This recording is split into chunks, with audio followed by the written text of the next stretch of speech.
So good day, everybody. Back with Eben van Tonder again, we really just want to carry on with our discussion from last week on microbiology. And as we promised you, this week we really want to delve into the good bacterias. But just before we kick off, I just wanted to highlight one or two things and move back to last week's discussion on the bad bacteria or the bad microbes that we engage. First of all, I just want to clear up, so the bad microbes or the bad bacteria are what we call pathogenic bacteria, and they're the ones that will create illness. And then the innocuous bacteria are the harmless bacteria and the ones that we would want in things like fermentation and good molds and that sort of thing. But just to step back quickly, and I'm not going to take too much time on this, but in the last discussion, we really dealt with botulism and listeria. But I do just want to highlight some of the other pathogenic microbes or bacteria that we do get. And again, just mind my pronunciation of these things. The one is Staphylococcus aureus, which we commonly know as staph. And that's very common. That's one of the most common bacteria that we get. Then we get E. coli, which is also a very well-known one. That's the one that we really want to be careful of. And then obviously we've mentioned listeria, but the other big one is Salmonella. So those are really the big or the main pathogenic bacteria that we look at combating. And I'll put this up on the website in a document so that you guys can go and read about them. But I think I want to highlight, because it's very difficult to kill these bacteria and just managing them again. You mentioned a few things last week about hygiene, but I just want to hand over to you just so that you can just take us through that again and just highlight that again. Just very quickly on the hygiene, you mentioned Salmonella, obviously. And one of the reasons why after we handle fresh meat in general, we want to go and wash our hands. We wash our hands before we start the process in the kitchen. Before we wash, we want to wash our hands with warm water and soap. Do it at a long enough time that there's proper contact time. Then dry the hands, and after it's dry, put the sanitizer on, and then we start working with the meat. But similarly, when we're done working with the meat, we want to again wash our hands. And even after you cook your meat, if that meat comes into contact with the salmonella again, now it's contaminated. So it's important to do proper hand hygiene throughout the process. So the kitchen area, just a couple of very quick pointers again. Don't clean as you go with a dirty rag. I like your idea about the kitchen towels. That's commonly used. Even if it's a little bit more money, it's a brilliant product to use. For home use, I think that's quite adequate. And then just the thing of the cutting boards, the knives. Sanitize the cutting boards, sanitize the knives. Leave your knives. Have more than one knife that you work with, especially if it's going to take you a couple of hours to finish the work. Put one in a disinfectant solution, and then change your knives periodically, every couple of minutes, 20 minutes in a factory setup. Normally, we'll do a knife change routine. So absolutely essential. Hygiene. Every time, whenever you've done anything and touch anything and you're going to go back working with the food, first wash your hands. And the wash your hands will be wash your hands and sanitize. Wash your hands, dry, sanitize. And then you start working. So a couple of pointers. We can't stress hygiene enough. It's absolutely critical. Just a very quick pointer. One of the ways, of course, that we manage these microbes, as you say, we don't necessarily destroy them, is by reducing the water activity. We can take the water activity of water is let's give water a water activity of 1. 99 will be fresh meat.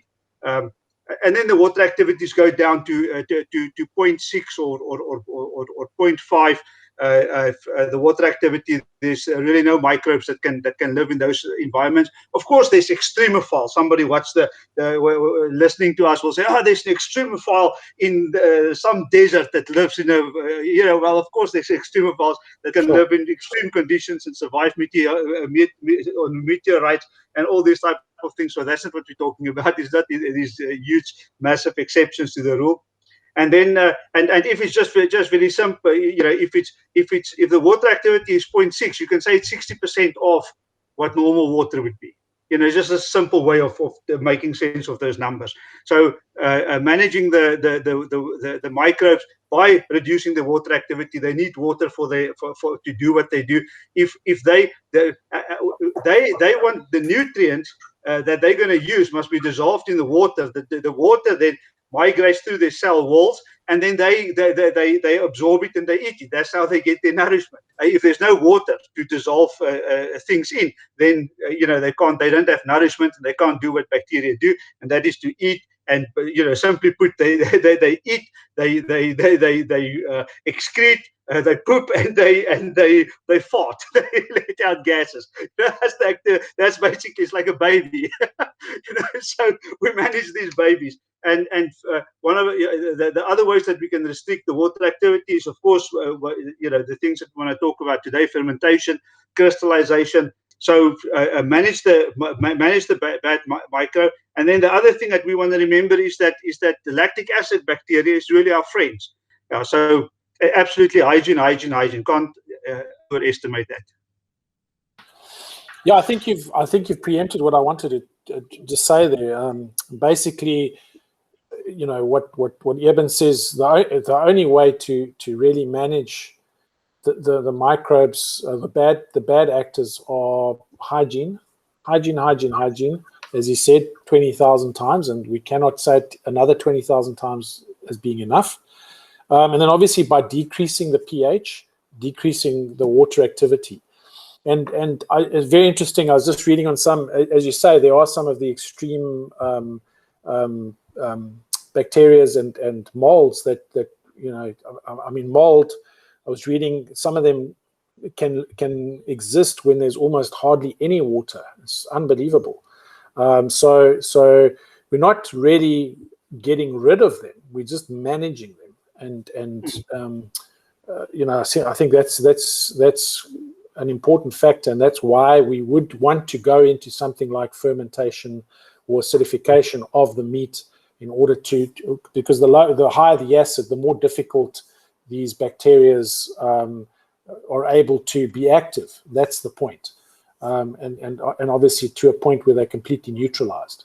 So that's really the idea of what we're trying to do. But we're going to get into that in a minute. I don't know if there's anything else you want to deal with just on that. I didn't want to spend too much time, because we covered the bad guys extensively last week, and I think now we get into how we deal with the good guys in order to help us manage the bad guys. So there's just one thing that I can add. You mentioned the time period, but I forgot to say last week is that we spoke about the endospores. Of course, there's endospores. Now these are all theoretical calculations. Nobody had it for this long in a lab to actually prove this. But there's evidence that suggests that these endospores are able to exist for millions of years in a in that very protective state. And as soon as the conditions are there, ideal for their proliferation, the bacteria will start live again, and they will come back to life, and they will start doing what they're doing. So there are bacteria on this earth this whose lifespan is measured in millions of years, and they can live for that long periods, for hundreds of years. If they need water and moisture, and it's dry and cold, they can sit it out they can wait for a whole ice age to pass and for a new warm earth to emerge, and then to start doing their thing, and they will still exist. You will not kill them by that process. You mentioned acidification, of course, and when we speak about fermentation, maybe I should leave that for fermentation. But just quickly on the mechanism, of course, by dropping the pH, sometimes you disrupt the membrane surrounding the cell, and that gets damaged, and then you know, their intestines almost in a sense leaches out.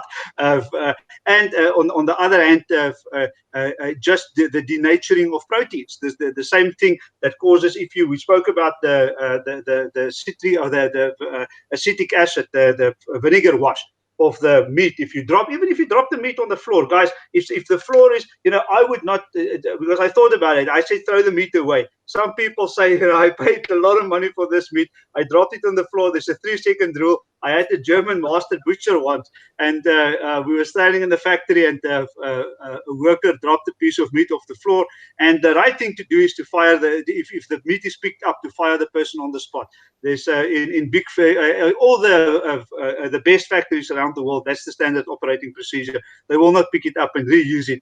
But this guy was standing next to me, and he looked at me with a smile, and he said to me, "What now, Ivan?" And I said to him, "Now we throw that away." And he said to me with his thick German accent, "Well, I believe in the 3-second rule." You know, and he ran it, he grabbed a piece of meat, and he put it back on the table. Well, I will say, if you're going to do that, at least go and wash it with vinegar properly before you reuse it. And then, of course, if you leave the meat, that meat completely discolored, went white. The pork meat, and because the reason why is because the pH denatures the proteins. It's the same process as cooking. It's the same. You know, you denature proteins in 3 ways: mechanical action, temperature, or with pH. And the pH denatured it. It's quite frankly the same thing that happens with the bacteria. The pH denatures, and the bacteria cease to exist. You know, so that's why low pH or cooking, you will achieve basically the same thing. So if in most countries around the world, there's a dispensation where meat, MDM, for example, in South Africa, if you import the meat, that is tested by our veterinary agencies, and they then, if the microbes within our specification, they will release it for sale in South Africa or in the European Union or America, whatever the case is. And if it's not within those parameters, they give that to companies then who's got a cooking dispensation, where they bring it in under controlled conditions. They cook it. There's a vet present, and they certify that that process was done properly, and they make it available for sale. Then, if there's anybody who wants to cook meat, you know, I can think of maybe pie manufacturers or someone. Not even